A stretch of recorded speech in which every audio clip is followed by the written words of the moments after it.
Hello, everyone. Welcome to the podcast Real Talk with Sudhanya. Today, I have a comeback guest, Poonam Sharma. You have seen her in the podcast of Fake Feminism.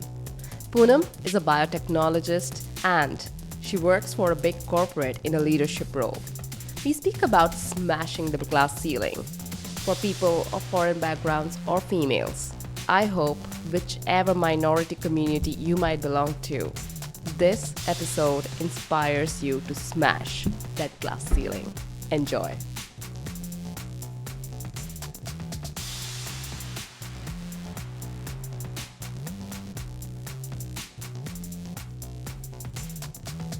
Welcome back, Poonam. Thank you very much. I'll dive straight into the topic. Let's do that. You work for a very big corporation. We'll not take names. And I know that you work in a very senior leadership level. My first question is there a glass ceiling or it's a myth? Good question. I think there is definitely a glass ceiling. And as women of foreign background and mother of two kids, coming from India, where it's different culture, different accent, different way of expression and everything, I definitely feel glass ceiling, and it's there. But there are two parts of it. The first part is that it's real because people who are at that level, they always would attract same kind of people, would want to have same kind of people. There, it's easy interaction. You mean similar in terms of how they look or similar in terms of how they give their opinion or how they operate? Yeah. Both. Similar in the way they look, similar in the way they express, because informal relationships are easier. Way of expression is similar. They understand each other. And that's the fact, and that's why I mean, it's easier for both sides, right? For higher level or as well as the people Like they it's are easier pulling when in. you understand my common mother language. It's like natural. Exactly. Yeah. So that exists and it's there. A part of it is also self-perceived. So, for example, I'll give you an example from nothing from corporate. Let's say you are overweight, and I'm not talking about any physical condition or medical condition, but let's say if you are overweight and you don't like it yourself, and then someone comes to you and say, "Hey, you are overweight," or they make a joke, you would be very hurt. You will probably cry whole night. And you will call them insensitive, right? And this has happened with me. But if you are still overweight, but you are confident about yourself, you love your body, you are happy with however you look, and if someone comes to you and say, "Hey, you look overweight," or "You have gained some weight," or something like that, you would still think this person is insensitive, but you will not be affected by it. And I think that same thing plays in glass ceiling as well. So, for example, being people at disadvantaged part of the spectrum, right? Minority. Being minority, you would always there's a bit of a vicious circle. So there is some level of glass ceiling, but then we also think we are also it's more like it's there, and then we don't make a lot of efforts around it. We don't do the tiger walks. We are not straight talking. We are blaming, and We project, or do a lot of projections of our own insecurity. indeed, and then it becomes that self-fulfilling prophecy. It's happening, and then we are talking about it, and it's being observed a little bit more. I think what we need to do is change it to a positive circle, a manifestation thing, right? So let's manifest that we will do our tiger walks, or we will do our straight talks, or we will make effort to change it, or at least we will say, it's there, but we are going to break it, or we But are have a just more going to positive outlook towards more something. positive outlook towards this. Yeah. And when we were, and that will be a start of this positive circle where it will start disappearing. Because I have to be honest that in the last meeting where we were, these simple advices did open my eyes that we can do something about it as well. Yeah. And when we will be more confident walking into the room, the other person will have to, with or without choice, make space for us. Yeah. So I think glass ceiling is definitely there. Yeah, but it's not always the other It's person's responsibility to be aware of it. It's also our responsibility to act and take the space. exactly. Yeah, yeah, Exactly. We have to recognize that it's there, but we have to also recognize it's on us to break it. yes, yeah, And of course, when we will start that effort, the other people will also start that effort. Because when we will be visible, when we will speak about it, or yeah. act according to it, then other people will also understand what they are doing. Because currently, if we are only talking about the glass ceiling and people can't see what you could be doing, it keeps on getting It's a into vicious, this. and also it's so resentful for both the parties, right? Exactly, because they see we are talking about problems only, Yeah. and we are talking about problems Exactly. only. And we are not solving or not empowering ourselves. We are just in this blame shame mode, like, oh, because of you, I can't grow, which is half of the truth. What am I doing to break, not even break, to bring visibility in a positive way beyond blaming? Like, there has been, that's also what I feel is that, there are a lot of shitty things that have happened in the past. Are we going to carry all the grudges and stories and how, like, hover about it and keep on, projecting those stories and try to, blame it on others and say, like, oh, Let's take I, responsibility ourselves. exactly. That's, And we are what we want to be. So if I will be a confident person, or if I say I am not going to take this glass ceiling, or you can't, well, let's talk about accent, right? I can be very afraid of talking because my accent is not so good, or my English is not so good. But then on the other side, well, I do have a very beautiful Indian accent. English is not my mother native tongue. mother Yeah. tongue. No. I speak very good Hindi. Exactly. So I don't have to be afraid of talking because I have different accent, or my grasp in language is not that good. I Yeah. don't have to become American or British. Exactly, because those are the celebrated accents. But we ourselves, we Indians, we say that, like, oh, that's of lower credibility and hence I don't feel confident.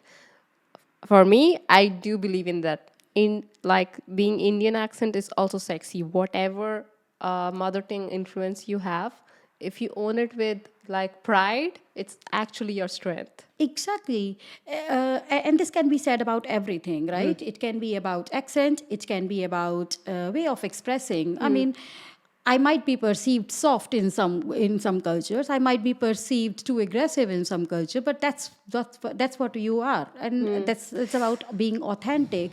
And if we are confident of how we behave, then the glass ceiling will partially break Start loosening. start loosening, partially will break itself to some extent.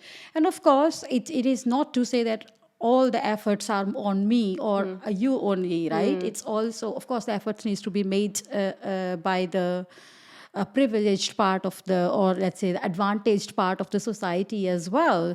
But I think we have to also take our responsibility. We have to Exactly. actually at some point say, yes, it's there, we are going to change it. Yeah, and the thing is that, and I think that's why this conversation is so important. That we have to empower each other, because yes, we feel insecure because we don't see, when it comes to, for example, leadership tables, we don't see people like us. And I heard recently a very beautiful line that you can't be what you can't see.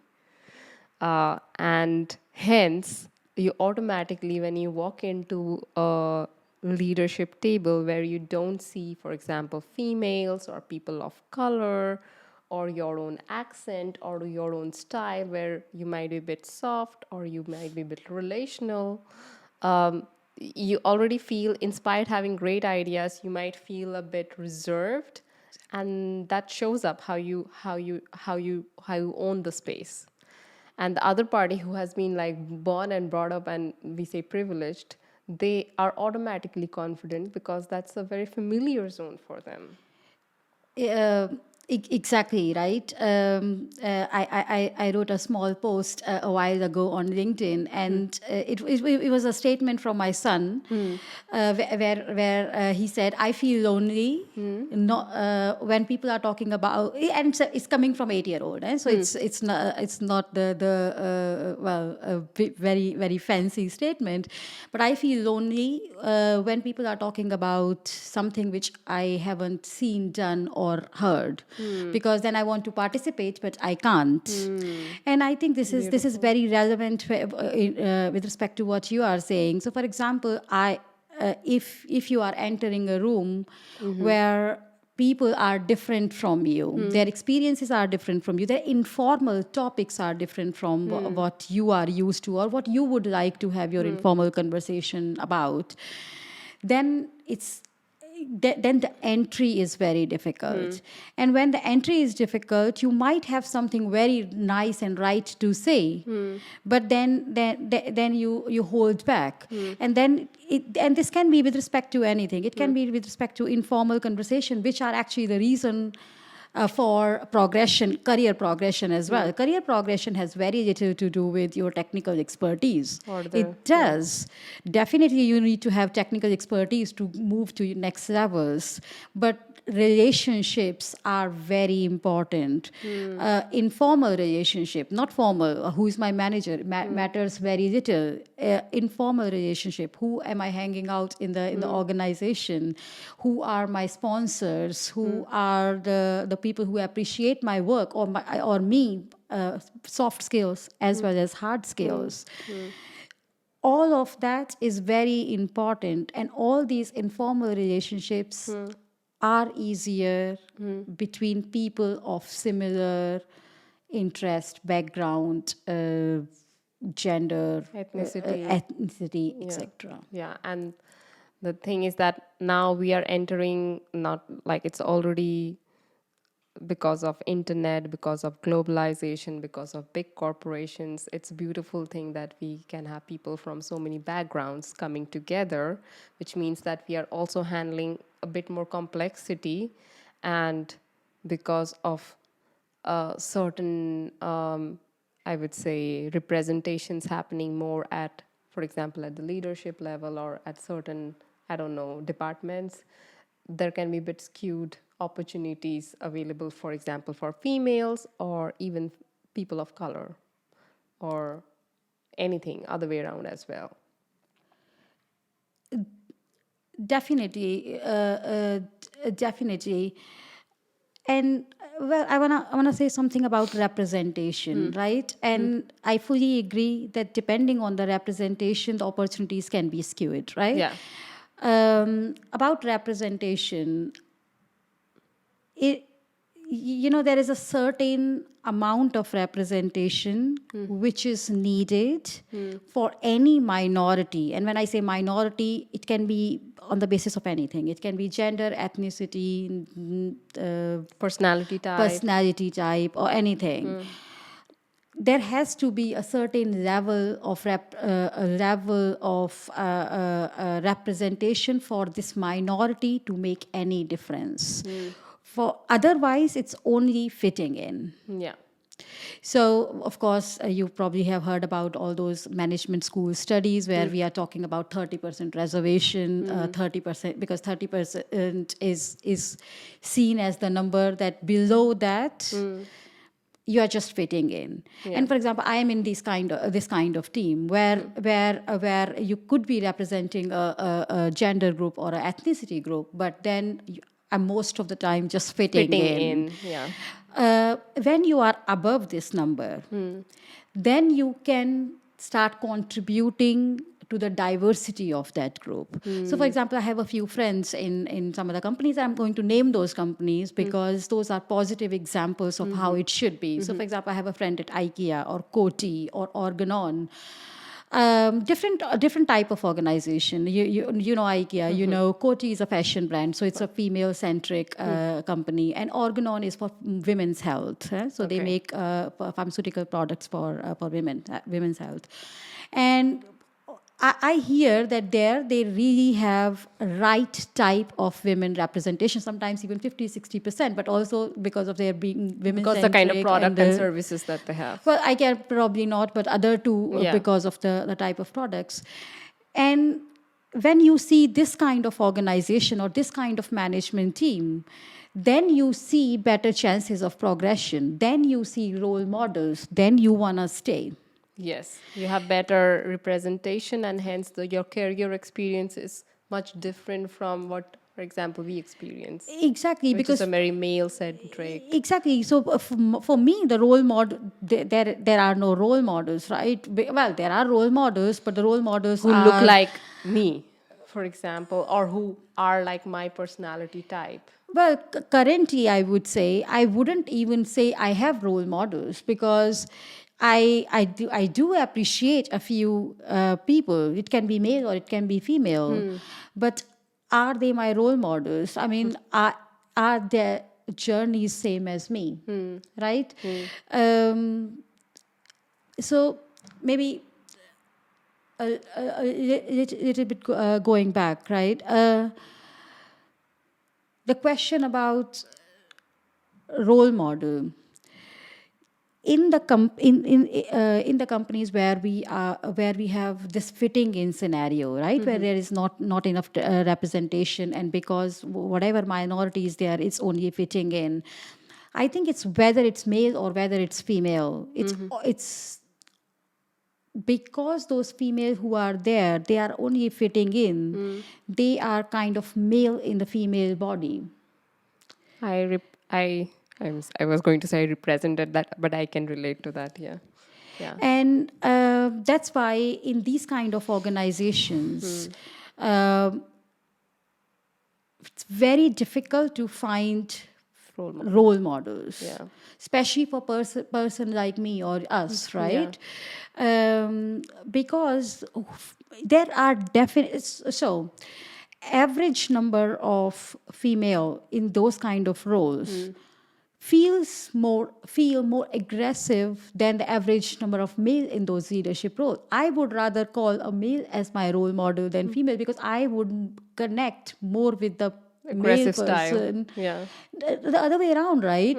Because that's currently the character. The female people, the females in the leadership, Fitting in models. except in the fitting in models, right? Yeah. So in the fitting in models, the females are much more aggressive than the average man in leadership. That's interesting. Yes. And the reason for that is those females work very hard, push very hard, sacrifice a lot to be there.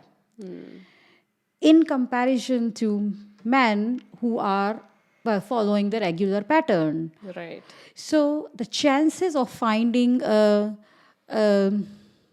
easy person in leadership More are better feminine, with male than with female. a more balanced person who has balanced, I would say, assertiveness as well as the nurturing side as well. It's Exactly. very difficult to see in females in higher authority positions. Exactly right. So, for example, those females who have reached there, they have been judged. They are being judged all the time. Whether you make a choice of being having kids at right time, or being married at the right time, or taking, let's say, household responsibilities or not, or going more for career, they are being judged a lot. So they have somehow put a pressure on themselves to perform very well. Yeah, idealistic behavior, Idealistic behavior, getting to 100% perfection, which is never possible. which is almost never possible, And right? you end up being more competitive, you pressure your team more. Exactly, and that's why they feel more aggressive. So Yeah. when they reach there, they actually become the person I can't imagine myself to be. Yeah. So are they my role model? I don't know. Yeah. I'm not sure. Yeah. Although I have to say one thing, because let's be very clear. Those female are they have bulldozed the way for us, Yeah. right? They have paved the path for us. Yeah. So I am extremely proud of them. Yeah. It has been difficult.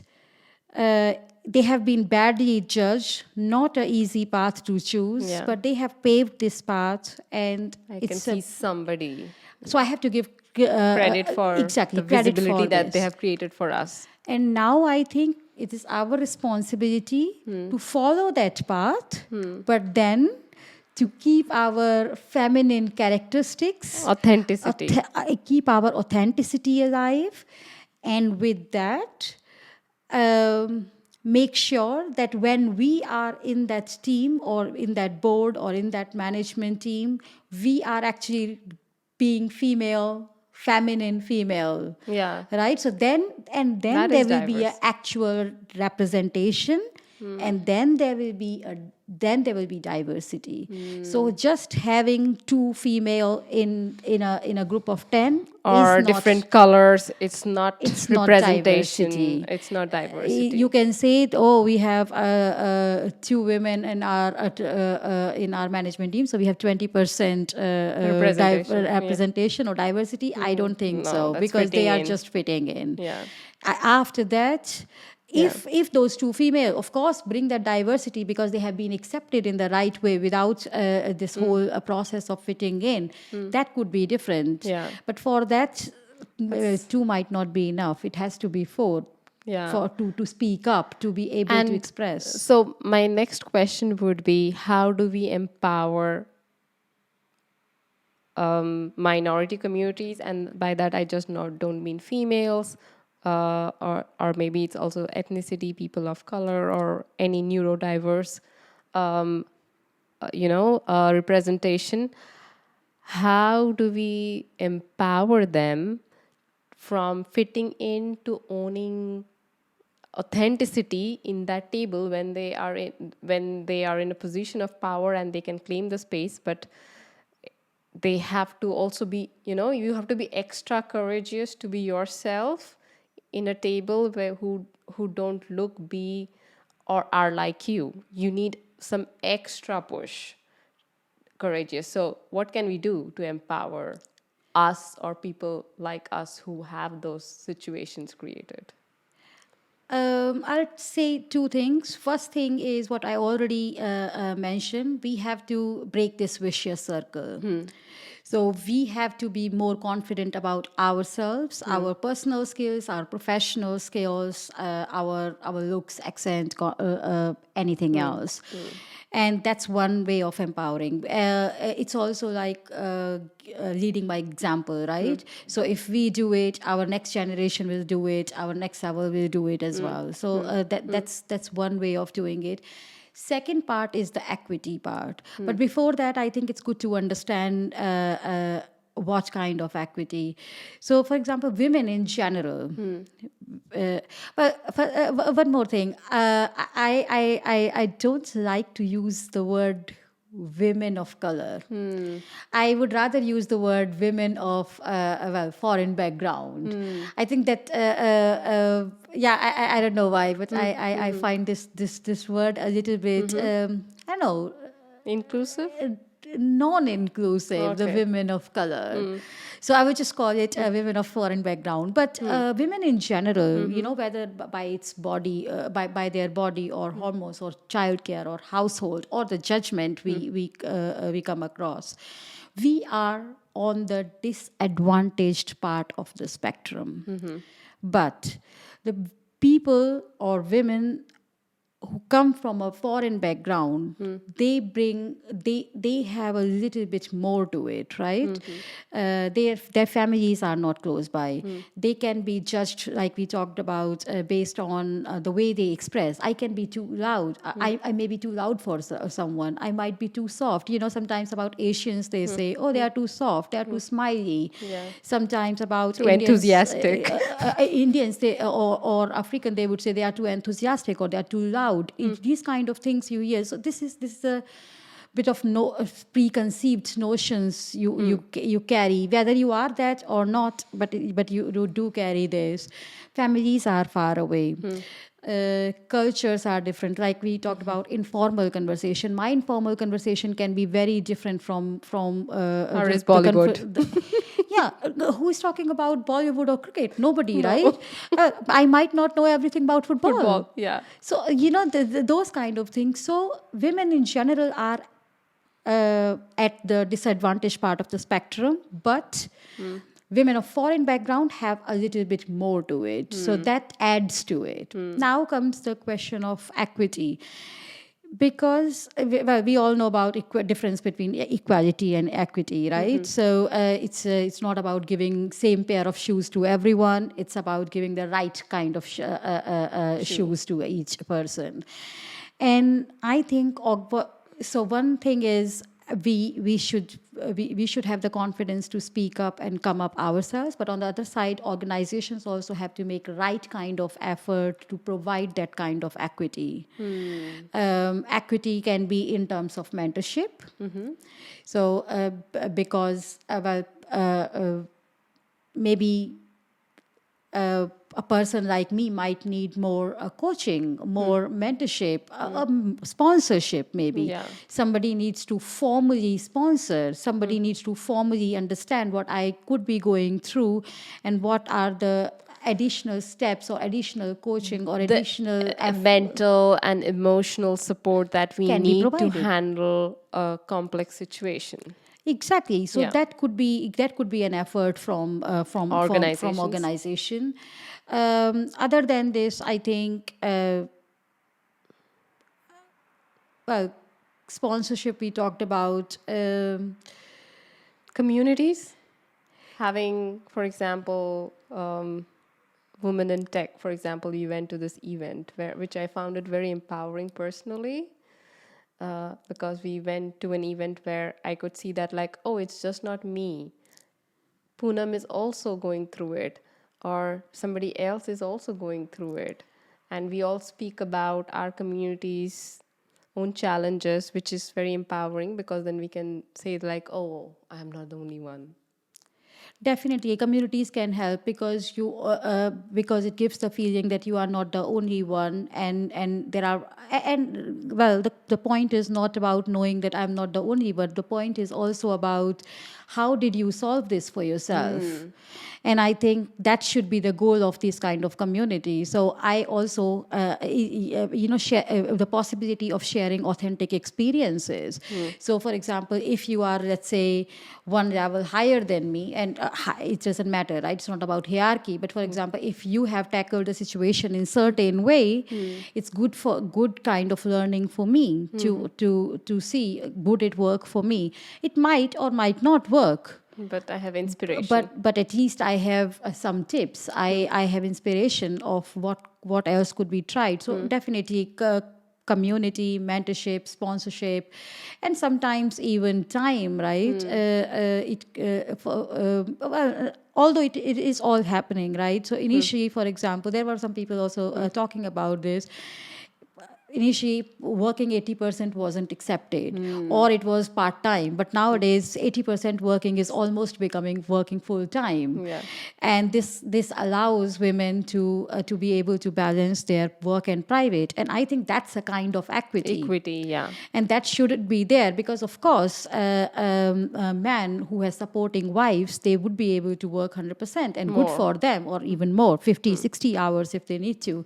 But there are also people who have to balance balance kids with work, and they would like to have career progression as well, right?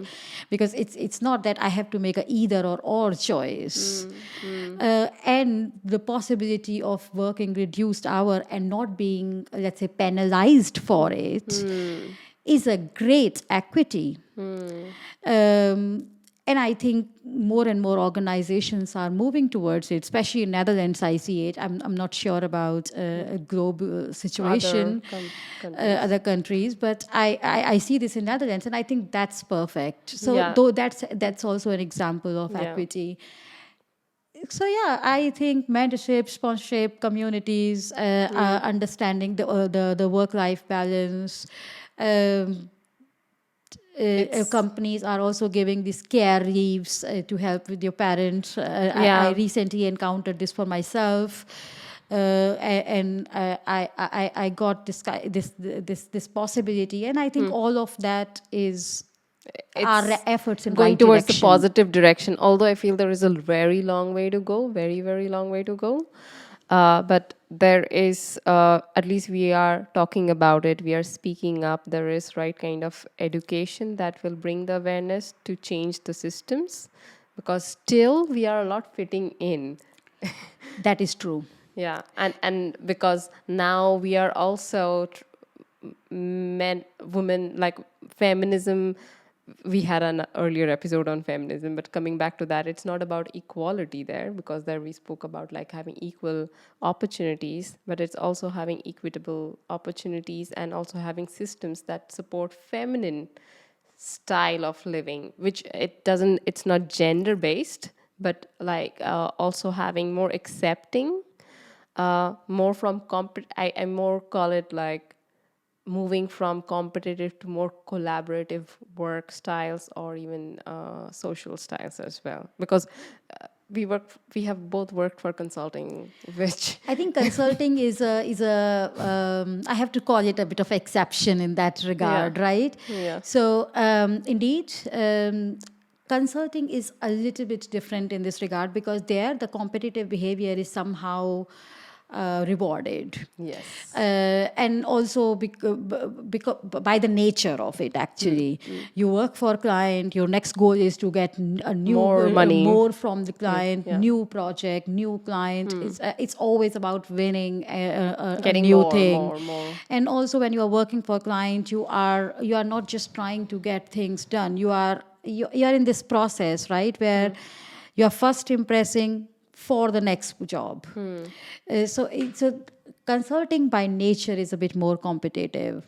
But if I talk about other organizations, because I'm in consulting for short period, my long part of my career has been in product company. I'm mostly pharmaceutical Pharmaceutical, companies. yeah.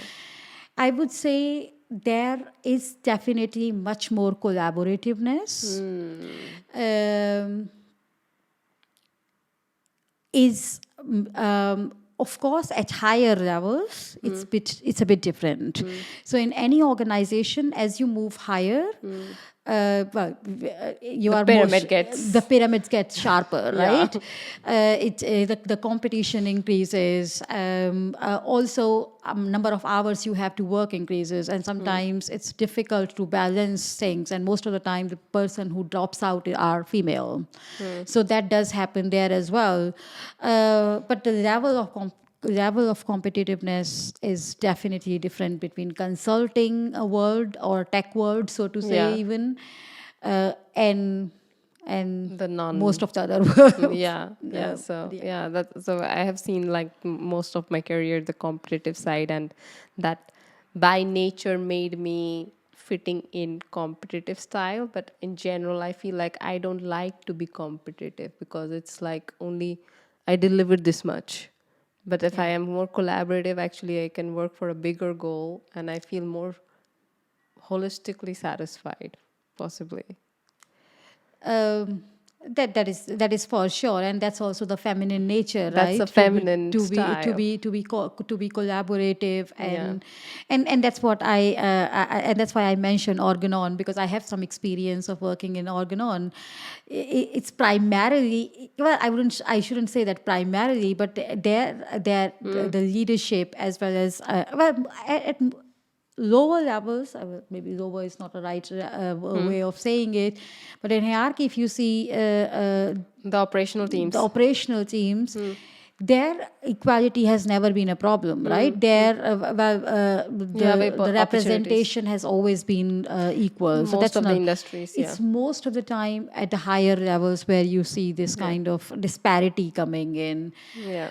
When it gets skewed. And that's where it starts becoming a bit unfair to people of foreign backgrounds. Definitely. Yes. Well, people of foreign background always have a little bit of a lower hand in comparison, right? But Yeah. it's also, I think, because there has been a lot of attention currently being given to women in leadership, right? And that part is being addressed in some one way or the other, right? Every organization is making some level of effort in it, whether it's by making a reservation of 30%, whether it's by improving mentorship, whether it's by organizing women collaborative events or so. So women in leadership is getting a lot of attention, but I think the foreign background thing is lagging behind a little bit, because, for example, if I talk from the context of being an Indian person in Netherlands, the question would be, would an Indian woman have this problem in India? So why do we have to solve this problem in Netherlands? But I think the important thing to understand here is, well, we live in a multicultural society. Yeah, and it's a multinational corporation. Multinational corporation where Yeah, it's a we're global. not talking about local companies. We are here talking about global companies. Exactly, Yeah, and there's globalization, and we are right people with the right skills for doing the right job. So I think all of this should fit in, and I think that voice hasn't reached the right ears, so to say. yes, So there are efforts being made for women in leadership, and I think it's improving to some extent, slow and steady, right? yeah, It's improving, but this foreign background thing, that's still pending, that's like because the recognition in general, the total number is less. So I think that's where it might be coming minority. from. Yeah, We are minority in general, and then of course this still needs to the dis- reach the yeah, right and ears. one very important point that comes in my mind also is about in the feminine style as well. If you see in the leadership, when you go up higher, for example, materialistic things, for example, number of clients you have, the amount of sales you make, those are rewarded, which is very tangible, right? You have quantifiable numbers. How many clients did you win? How much of revenue did it generate? But if you see to and those I term more as more masculine leadership, which is very much needed. But then you have the other ones, which is more relational. I remember I had this one of my first podcast with Dr. Katharina Smith, and she spoke about the female leadership style is more about emotional labor, like listening, saying, giving the comfort, nurturing. And the more you go higher, that's also something that is expected from leaders. And that is not rewarded. And hence, we Exactly. end up creating more what we call transactional leaders, where you're like, okay, how much are you delivering? And based on that, I'm going to judge you. But if you are a female oriented leader, like feminine leader, doesn't matter if you're a male or female, you're putting a lot of emotional labor, but that is not being rewarded. But how much sales did you make? I'm going to evaluate on that. And that is quite demotivating for feminine leaders. That's so true. There are no KPIs for how nice you are, or what kind of relationships are you maintaining, or how And that's genuine, quantifiable efforts to exactly. hear somebody and genuinely help your team to pave a path. Well, it didn't. It won't add to the company's bottom line, right? So this is how it's been But seen. that's, I would challenge that it actually adds to the company's bottom line, but it is not rewarded, or it is not recognized as a effort. Just like a lot of female if you see the amount of housework females do, or taking care of the baby, or nursing works, they are never said that that's work, but that's hell lot of work. Exactly. This is also, that's like a lot of emotional labor, a lot of I would say caring, nurturing kind of efforts, and we don't have any quantifiable evaluation on that nurturing part. Exactly, and I fully agree, because those kind of calculation, that kind of thinking hasn't been done. Part of the process, Because no. isn't part of the process. The company's KPIs have been defined by people who weren't emotionally active, right? No. And if the KPIs has been designed by those people, and I don't want to say male or female, by those people, it is difficult to quantify, because what you are saying, investing in emotional relationship, investing in relationship overall, motivating your team, motivating people, all of that should be counted in the company's bottom line, because that if people will be motivated, they will stay, the turnovers will be less, Less attrition. less attrition.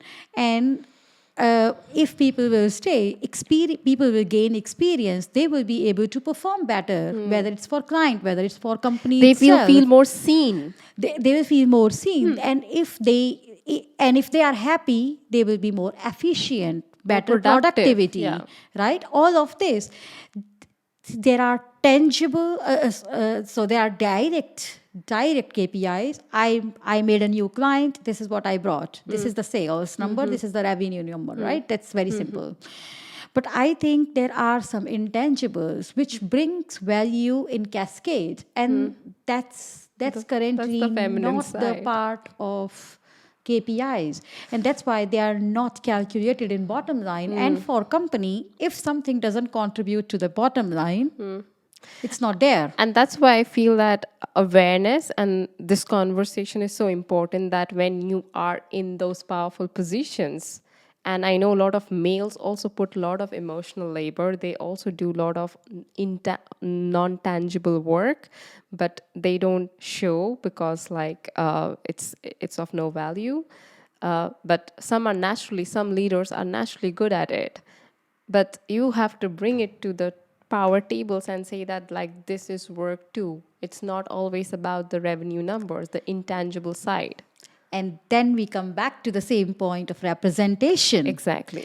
Because if you have one person, let's say 10% or 20%, or one female in a group of 10 or 20, this female can never bring this point to the table and push it ahead, right? No. I can bring something, but then it will be outrightly rejected, because everybody else will think, yeah, okay, nice Yeah. to know. Yeah. But if there is right kind of representation, if 4 people are bringing it in the team of 10, Then you will think then like, it oh, will pass through, because it's not about 4 female bringing it, but like you said, there are also male leaders who do this work. who do this work, and who think this is important. So they will add up to this workforce, right? Yeah. And then the things will pass, and then they will go higher up, and then they will start being recognized. And then they will become the part of the KPI, and there will be recognition for Yeah. it. Yeah. And then it It's a becomes more whole- balanced thing. So then it's it will- not about, having more females or having more color or having more ethnicity. It has to be balanced. You need to get the numbers, but also you have to look at what I like to say, that human beings as humane and not just resources who fill a particular FTE. Right? Currently, in many organizations, it is really just filling in FTEs. Yes. Oh, we have a requirement of filling in this much number of, let's say, yeah, in diversity, of course, they talk about ethnicities or physically handicapped, or physically or mentally handicapped, LGBTQ, women, all of this, right? They're just filling in numbers. Yeah. Um, talking about inclusivity, so this is diversity and inclusivity. Even if those numbers are in there, are how inclusive are they? Are they fitting in? Are they fitting in, or, Or or how much effort are they making? There is all kind of microaggression, micro racism. And why I'm using the word micro, because nobody is going to say you are black or you are brown no, or that you're doesn't happen these days. no, exactly, right? This is not racism, but there Subtle. are those subtle things. Yeah. And that happens all the All time. the time. and and those and that is a baggage which we all carry. But overall, diversity is currently all about fitting in numbers. It is not that anybody is looking for full representation. I think when there will be right number, then they will not look for full representation, but we will be representing. We will be force representing, and then the change is possible. Yeah. Yeah. So I think Beautiful. we are on the right path. That at first the numbers have to fit in, like 30%, 40%, or something like that. After that's there, I think the change will come in. Because then we will not be seeing only aggressive female leaders, because they had to push very hard, or they have to work very hard, they had to go through all judgment, they have to sacrifice. Yeah. I see so many female leaders who have reached very high levels, but they have sacrificed their household. Yes. They haven't made they haven't, well, they made a choice of not becoming a parent, or they couldn't, or whatever has been the reason, right? And this is a sacrifice. You probably won't realize it at the age of 30, 35, or 40, but you will probably realize it later.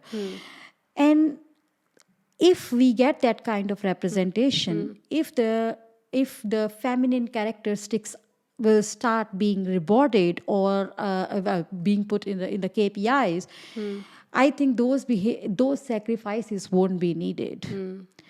That aggression of working hard or pushing hard won't be needed, and then you will have a female with feminine character in the management team or in the board team, representing female characters, making Without pressure. without pressure, making the path for the next level. I will be more, because now I almost feel that, first of all, I have to prove myself why I am in that power table. Secondly, I feel like I have the burden, and it might be self-created in between my 2 years, that I have to represent certain communities of minority, and hence I have to be extra vigilant. So I actually almost overdo, or like take extra responsibility compared to my privileged peers, and I end up behaving much more idealistic and take a lot more pressure. Whereas if you want to be really productive, you shouldn't be so much pressured. And I know that I'm always in that level of like, okay, I need to perform, I need to be productive, I need to show. And hence, in the long term, when I see that, like, I'm always a bit stressed. I gave you my example, and this literally happened a few days ago. Yeah. Well, I'll not go into the details, but it was literally something which I felt needed to be fixed, and I was so aggressively trying to fix it and was panicking and everything. And then I'm talking to my senior person, and they are so relaxed, and I was thinking, well, this is not this. Why are you not stressed? Why are you not stressed? It's actually not even affecting me, because I would still be fine. The part which I'm supposed to do in this would still be fine, whether it's fixed or not, because it won't impact it. But actually, it is going to impact the bigger part, which you should be responsible for. Why are you not panicking? So indeed, this is true, right? Yeah. So in the way of like you said, we are representing something, or we are still pushing a bit hard. We are proving that we are worthy of Being in the power being table. in this being on, yeah, indeed, being on this power table. And because of that, we push a bit hard. We even look aggressive. Yeah. And then I'm thinking, this is not even my nature. Why am I even behaving like this? But what I'm doing is only striving for fixing it, perfecting it, and Claiming that then space and like see that I am worthy. Like, see, I made it because I'm worthy. I can belong to this power table. and then when I see this, and then I'm suddenly thinking, whew, maybe I'm overreacting. Okay, let's calm down. And then it's all fixed. Yes, and that's also a very important message that, yeah, I know it is a lot of pressure to belong to minority and playing the game, but it's not your all responsibility. Chill, relax, enjoy the game. Things are changing. Keep on speaking up, keep on demanding, but don't take all the pressure on your shoulder to fix everything in the table. It's a group effort, it's a collaborative effort.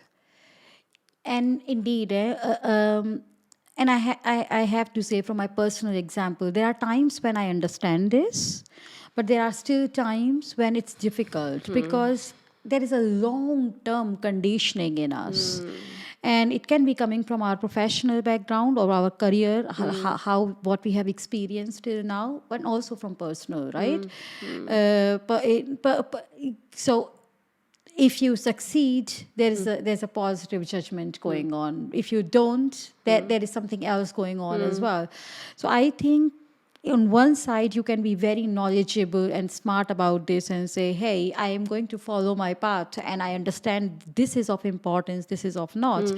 But then on the other side you are still living in this society, right? Work or personal, where you know that you are being judged by everyone, and you want to do well. You want to Prove them achieve wrong. perfection, and you don't want to fail. No. Because failure might affect you in certain way, and it's not the fear of whether I will have a job or not. That's No, not the no, no, fear. no, not like that. That's not the fear. The fear is, um, there are people who would say, don't take it personal, but somehow it feels personal. Because It's and difficult to it's not feel inevitable personal. if you put so much of your effort. I am doing this podcast and somebody says something about, like, is critical about it. Although I can say that, like, I'm very open to taking criticism, but still, because I'm putting so much of my personal effort and I'm showing actually my home, it feels personal It because is. I feel like judged at a very core level. So I can imagine it's very difficult to say that, like, hey, don't take it personally, or hey, relax, chill, because you have put so much in stake. You know, um, 100%, right? We are working by while sacrificing a few things. That whether you call it sacrifice or whether I like to call it balance, right? So I am trying to strive that balance, but there are judgment on the personal side. There are people who would say, hey, you work so hard, are you giving enough attention to kids?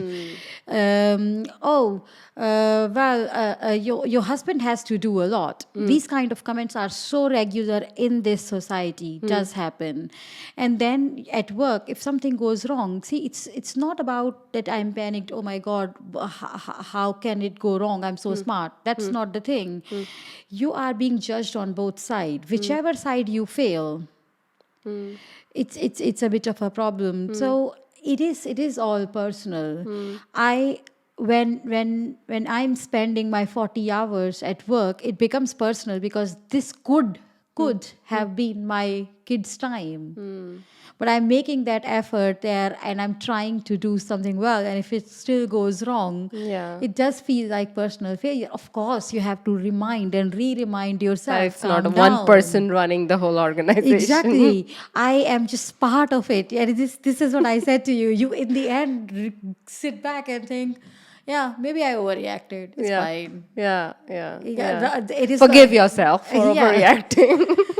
But definitely it's a bit more to for women than to men, because men are were supposed to be primary breadwinner, right? They are still The assessed for their financial status or their professional status. So for them, it is one thing which represent them in some ways. But for women, this there was different representation. And when you are going into this, going into the workforce or so, you are still judged for your personal part, and that part is what you are giving up to the to work. So I think it it's a bit of a complex complex. transition also as a society that we are going through, and there is no perfect choice because it's not necessary. We are not even saying that females have to work to have equity. You can still choose to be a homemaker, which I personally feel is tougher job. Like to be a full time taking care of I all the wouldn't be chores. able to do it. No. I know you don't like cooking. I don't like doing house chores. So I actually prefer to go to office. Uh, and uh, and and that's why I feel that yeah, we should also, again, I really like what you, the first point that you made is that okay, there needs to be organizational and social change, but what change can I make in myself that I judge less, I put less stress on you, or I put less stress on myself for the choices that I make. Any choice that I make, whether I choose to work, whether I choose to have kids, whether I choose to marry, whether I choose to have a leadership position, and how we can create more communities that encourage you. Like whatever choice you make, Poonam, that hey, you want to take leadership skills, I'm gonna cheer you, I'm going to root for you so that you make it there, because I know whatever choice you make, it is tough.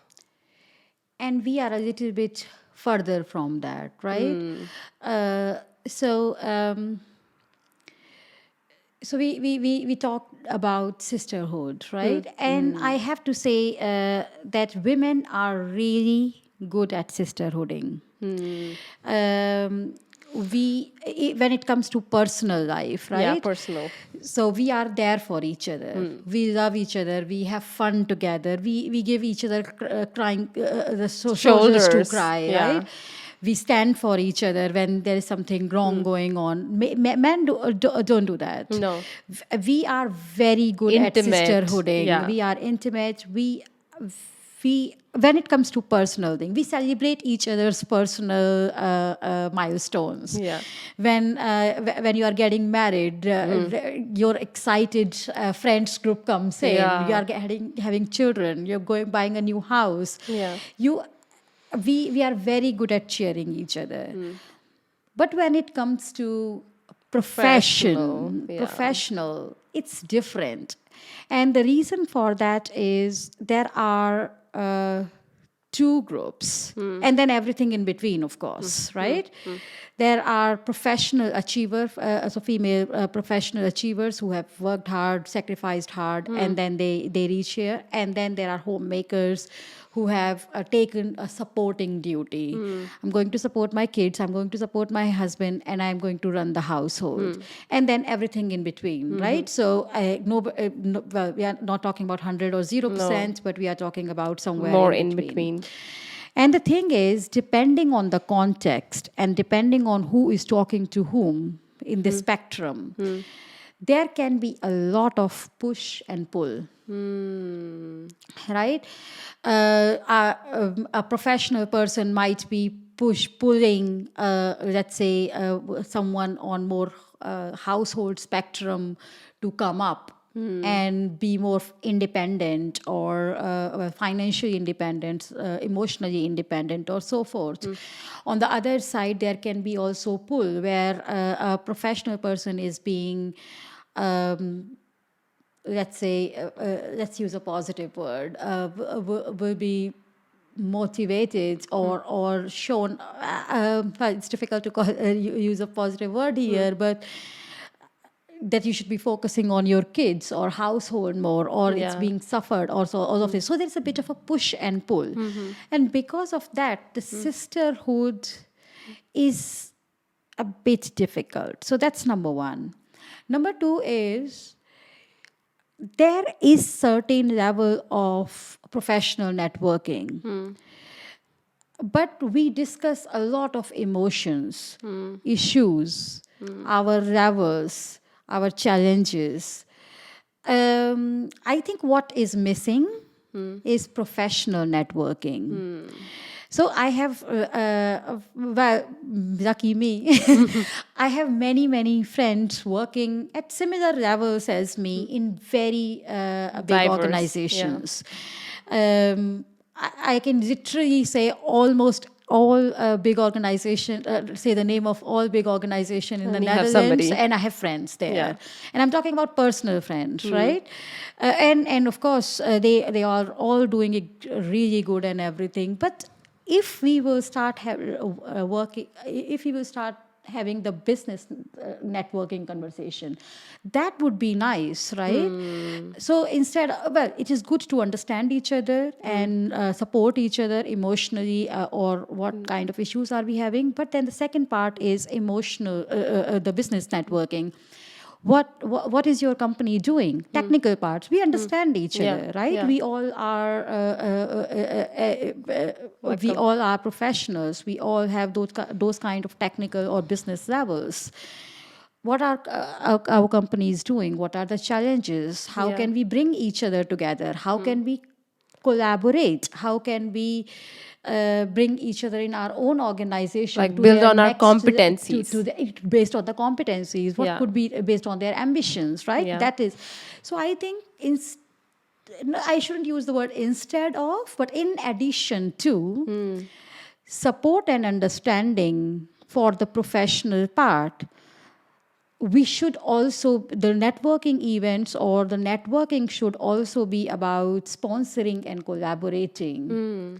And that's not there. Most of the, at least maybe it's my personal experience, but most of the conversations are either very personal with Yeah. friends or professional, Very transactional. Formal. professional, but in how do you say, more about more relational. Yeah. How can we work on competencies together and like make, because one part is, of course, about our internal, like how can we make ourselves confident and show up and speak up, but other part is also how can we be more competent as a leader, because leadership is a skill. How can I like, for example, have better scale up strategies? How can I like Exactly. talk more about competence? Content. Yeah, content as well. So have more, what you're saying is professional sisterhooding, Yeah. based on building competency as well as supporting communities, especially minority communities, where we support them on a emotional, mental, intellectual level as well. Exactly. So Yeah. these are three levels of networking. One is completely professional, where we are supporting each other or understanding each other's from their based on their backgrounds, based on their emotion, based on what they experience, right? So that's a personal part of it, because we all have a very big personal part. Second is understanding professional, which is what most of these professional networkings do, like the events which we attended and everything. And the third part is, because now we are all at the level where we all have friends, professionals, so we don't really have to be only at the emotional level or How understanding can I level. leverage your How skills can in I my, leverage your skills in the organization? yeah, How can we work together how can we actually? work Because together? men are good at it. Men are good at it, and Yeah. that's why so if I see in my organization, sometimes there is this person who will come in and say, hey, I have a friend in this company.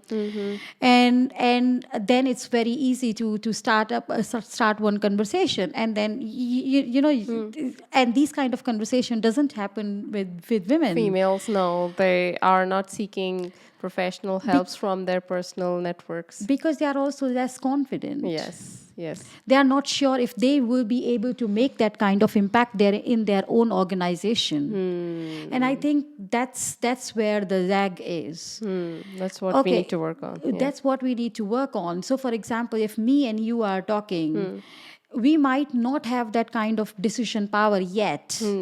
We might not be able to make a certain deal yet, but we definitely at our level already have a power to influence. Yes.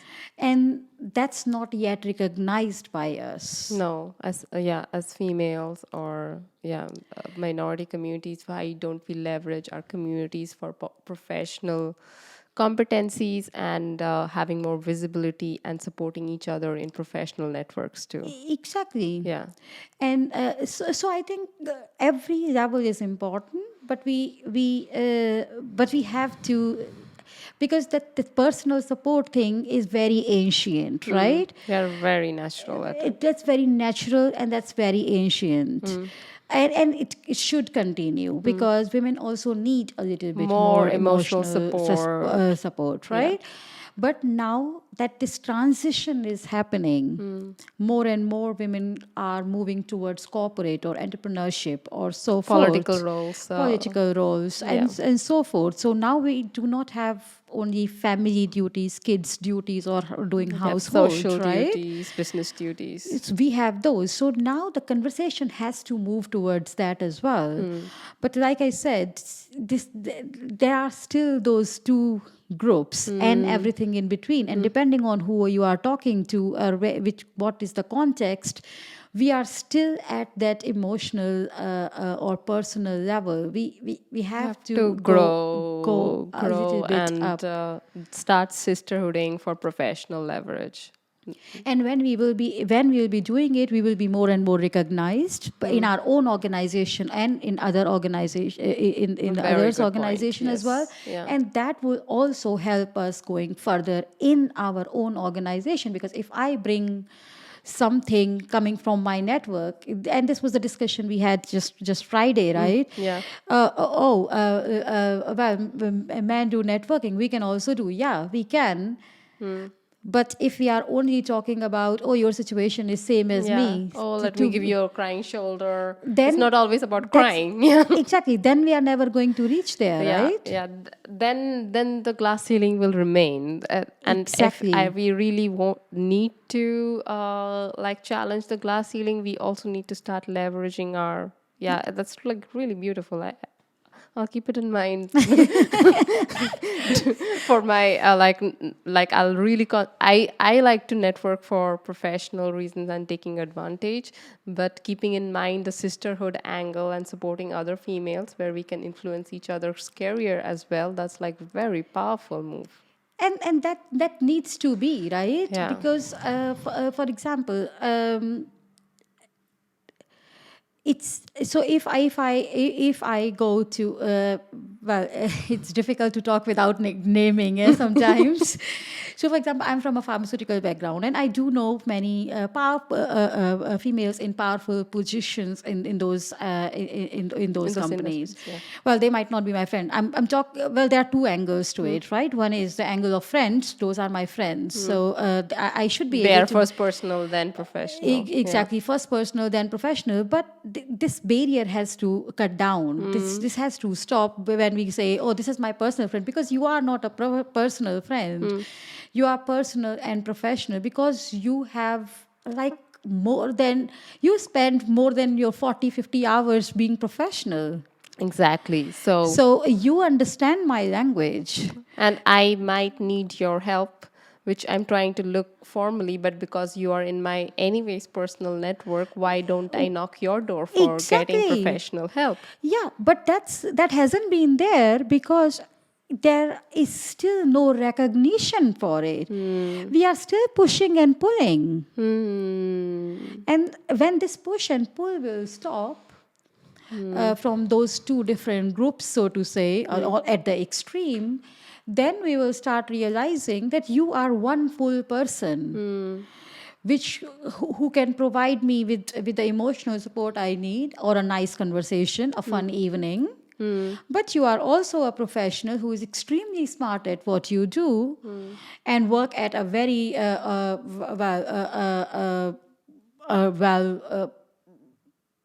recognized organization.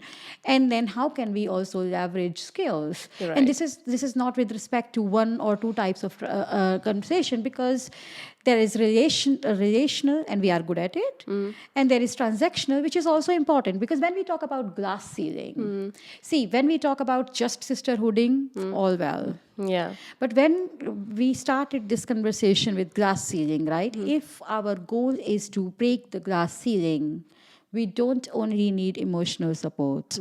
We need real professional networking. We need transactional leverages. And it's not a one-to-one that you benefit from me or I benefit from you. Everybody will get benefit. It's like community coexisting. Not that somebody's role has to be a sales role for doing it. It's finding your next career, right? And I see these kind of examples very easy in man when they say, hey, I have a friend here, maybe I'm going to talk to this person for this thing. This should be easy for us. Yeah, that's a very good point. And I think also a beautiful way to start, like, to round up the story back to glass ceiling. Yeah, thank you so much, Poonam. It was like I had a lot of fun, first of all, the first part, but also like I had like some really inspiring thoughts about like the professional leverage part of it. So Yeah, and you know, as a female, sometimes we think, oh my God, now if I'm going to talk professional with you, do I need something from you? We shouldn't be thinking No, like this, that's right? good, yeah. It's all about uplifting each other, and uplifting is in our scenario, in our both of us, but for any professional women, right, who have family and they have career. Uplifting doesn't means only emotional uplifting or saying I understand you. No, Uplifting also means I'm going to support you, give I'm you the going to bring tools, you up. give you the people, or like also be giving instead of like thinking like, oh, how can I get things back, or is it like comparing our successes, but like let's think beyond and long term and strategic. And let me just say one more thing. It has dominoes effect. Big. Currently, we have currently women have worked very hard to be there, and then they have that emotional, then they have that aggressive effect, which also translates or cascades to others. But if we have a supporting effect, if today you support me, I will keep it in mind and I will support someone else.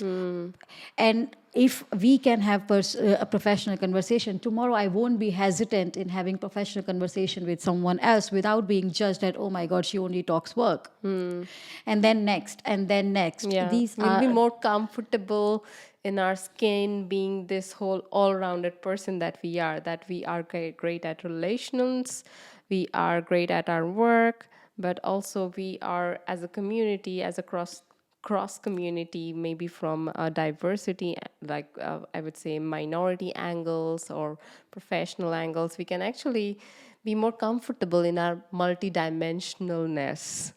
That's so beautiful. Yeah, Yeah. exactly. Nicely wrapped. Oh, thank you so much, Poonam. I think it's a beautiful conversation, and I think all the inspiring people who are watching this will gain a lot out of it. Thank you very much for this opportunity. It was great talking to you.